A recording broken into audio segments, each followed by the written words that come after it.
جب جنگ احد کا وقت قریب آیا تو مجھے میرے باپ عبداللہ نے رات کو بلا کر کہا کہ مجھے ایسا دکھائی دیتا ہے کہ نبی کریم صلی اللہ علیہ وسلم کے اصحاب میں سب سے پہلا مقتول میں ہی ہوں گا، اور دیکھو نبی کریم صلی اللہ علیہ وسلم کے سوا دوسرا کوئی مجھے اپنے عزیزوں اور وارثوں میں تم سے زیادہ عزیز نہیں ہے۔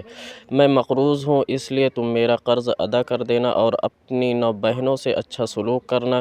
چنانچہ جب صبح ہوئی تو سب سے پہلے میرے والد ہی شہید ہوئے۔ قبر میں آپ کے ساتھ میں نے ایک دوسرے شخص کو بھی دفن کیا تھا، پر میرا دل نہیں مانا کہ انہیں دوسرے صاحب کے ساتھ یوں ہی قبر میں رہنے دوں۔ چنانچہ 6 مہینے کے بعد میں نے ان کی لاش کو قبر سے نکالا، دیکھا تو صرف کان تھوڑا سا گلنے کے سوا باقی سارا جسم اسی طرح تھا جیسے دفن کیا گیا تھا۔